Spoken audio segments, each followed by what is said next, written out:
The Supreme Court just limited presidential tariff power, and that might sound like political theater, but it directly affects inflation, interest rates, your job market, and your investment portfolio. Here's the bold claim. Tariffs were supposed to shrink trade deficits, raise revenue, and revive manufacturing. Instead, they complicated supply chains, failed to meaningfully reduce trade imbalances, and now may create refund chaos that blows a hole in the federal budget. Today, I am going to show you exactly what the court ruled, what the administration is doing next, and why this matters for your financial strategy in 2026. Because nothing says stability like billions of dollars in tariff refunds sitting in legal limbo. Let's start with the ruling. The Supreme Court struck down broad tariffs imposed under the International Emergency Economic Powers Act, also known as IEEPA. IEEPA was designed for targeted responses to foreign threats, things like asset freezes and sanctions. It was not designed to reimagine the entire tariff schedule of the United States by declaring a national emergency. The majority applied what's called the major questions doctrine. If a policy has vast economic and political consequences, Congress must clearly authorize it. Translation: the Constitution gives Congress power over taxes and duties, not the executive branch acting alone. The dissent argued that IEEPA was intentionally broad and courts should defer to the political branches on foreign affairs. So we now have a split interpretation of executive authority. But for markets, the impact is simpler. Policy uncertainty equals volatility. Now let's talk numbers.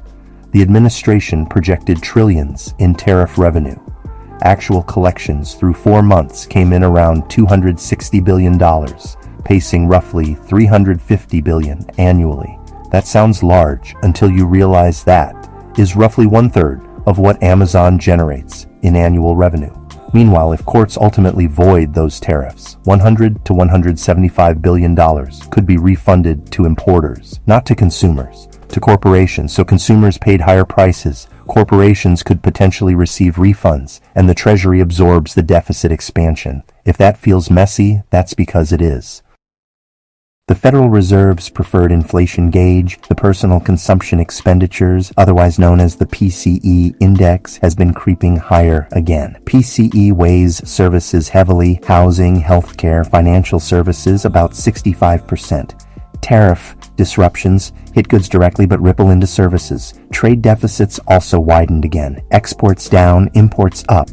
So the tariffs did not meaningfully shrink trade imbalances. Instead, supply chain disruptions reversed disinflation momentum toward the Fed's 2% target. If tariffs were meant to reduce dependency, the data does not show a structural shift yet.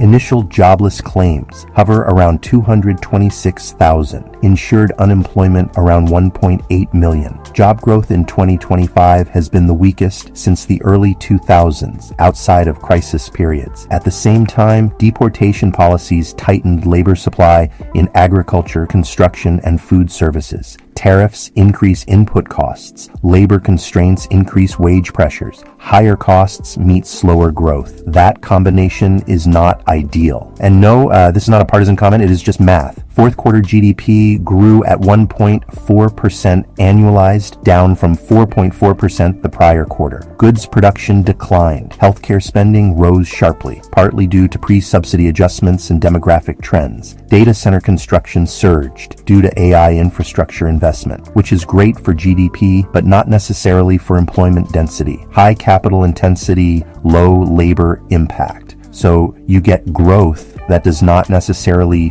feel like growth.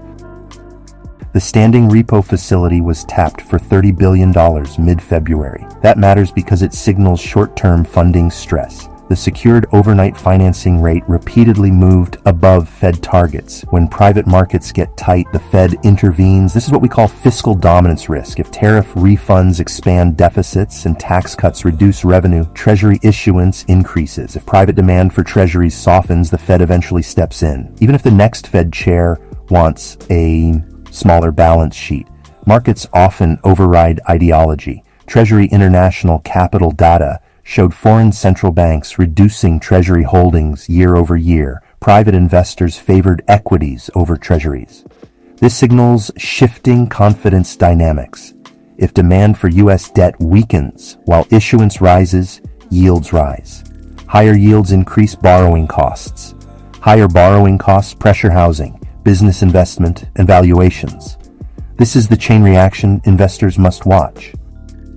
I said this Supreme Court decision changes the tariff game, and we walked through how executive authority limits create policy uncertainty, how tariff revenue projections fell short, how inflation pressures persist, how trade imbalances remain, how job growth stagnates, and how liquidity stress may force future intervention. This is not about politics. It is about positioning. Uncertainty increases volatility. Volatility rewards preparation. Diversified portfolios, strong cash flow management, inflation-aware asset allocation, and discipline matter more than headlines. Has this breakdown helped you connect the dots? Let me know in the comments what you want next. Fed policy, recession probabilities, or how to position your portfolio in uncertain fiscal environments. And if you enjoy calm financial clarity in a world that prefers chaos, make sure you like this video and follow moneytreeandme, because yelling does not build wealth, but understanding does.